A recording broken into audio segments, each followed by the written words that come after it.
Hey guys, I started the video a little bit late during the lecture today, so I hadn't gone over the Newton's third law section. And so what the problem is, and I'm gonna add the screenshot of it.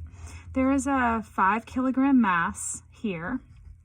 Call that A. Here's a 10 kilogram mass B. So A is 5 kilograms, B is 10 kilograms. And then a hand pushes here, so there's a hand pushing force that is 30 newtons. And so with these Newton's third law problems, you have to think about this is an action-reaction pair. So what you have is you have the hand pushes box A, box A pushes box B, and that's what his free body diagram looks like. So you have A, you have his weight here, weight A, and since he's on a surface, you have the normal force here back up. But you have a pushing force, we're going to show it to this side, this is force of the hand, and you have a force, which is B on A, pushing back. This is B pushing back on A. So basically, what I talked about today and then forgot to have it on record is if you're at Starbucks, back before all this, I'm not trying to make light of the situation, and you were standing here and someone ran into you and then you ran into this person doesn't feel the original push, they feel you run into them. And you feel both. You feel the push and this person pushing back. So if this is A, with these, you have to do a free body diagram for A and a separate free body diagram for B. So for B, you have the weight of B here, okay? You've got the normal force here from B, and all B feels is the push, the force of A on B, okay?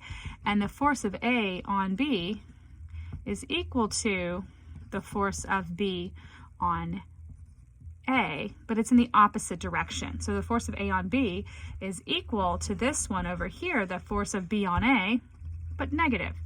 And so how do you solve these problems? The question is asking, I believe, what is the force of A on B? What does B actually feel? And so we're going to sum forces in the X on A equals mass times acceleration of A. Does A accelerate? In this case, yes. In the problem, we were told that they both begin to slide. So it's like I push this object and it's against this other object. So it pushes on this guy pushes back, but then they accelerate. Okay, so in this case, I have the force of the hand, and what I feel in the negative X direction is the force of B on A equals mass times acceleration of A. In B, I sum forces in the X direction for B equals mass times acceleration of B. Does B accelerate? Yes, he does, because the problem states that the hand pushes A and it pushes both of the blocks together. So the only force I have is the force of A on B equals mass times acceleration of B. And the other thing we need to look at is these two accelerations. They're together, so the acceleration of A is equal to the acceleration of B and in the same direction, same magnitude and direction. So we can actually rewrite this of force A on B equals mass times acceleration, mass B times acceleration. We're going to solve this for A. Acceleration equals force of A on B over mass B. Okay, and I'm going to actually plug that into here. So with these, when you're going to do some forces on one and some forces on the other, you're going to solve one and plug it into the other, because what I really want is this right here, which is this. So I have the force of the hand minus force B on A equals mass, and then I plug this in, this is mass A, force A on B over mass B. Okay, you might not remember this, but if it's this times this over this, it's also this over this times this. So you can rewrite it mass A over mass B times force of A on B. Why am I doing this? Because I end up with force of A on B is equal to force B on A. Okay, so I end up with what I want on two different sides of the equation. And this is the same that's true of the other videos I put up, the pulley problems. So I need something that's on both sides of the equation. I got to get them on the same side. So what I end up with is force of the hand equals mass A over mass B times force of A on B plus force of A on B.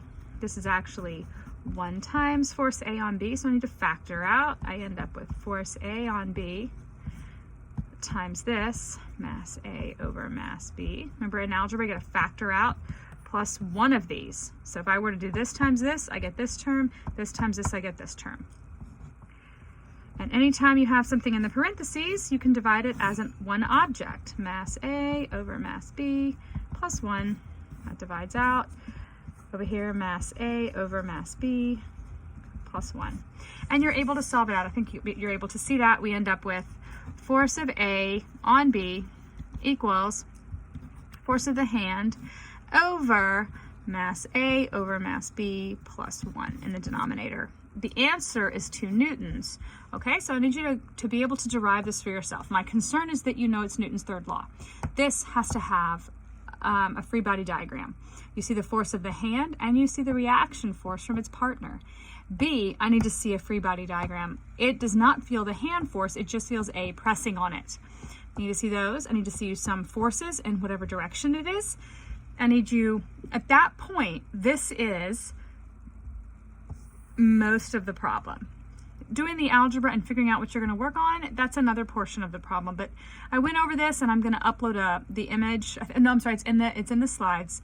So when you look at this in the slides, the author skips a couple of the steps of algebra, but I wanted you to have a little bit of an idea of what this is about. So these are action-reaction pairs. You've got to do free body diagram for each. Okay, some forces each. And then you're going to solve one into other. It's generally how this happens, and you have to remember that it's an action. Can you see this? Yeah. Action, A-C-T-I-O-N, action, reaction, pair. Okay, so you have this force right here is equal and opposite to this force right here.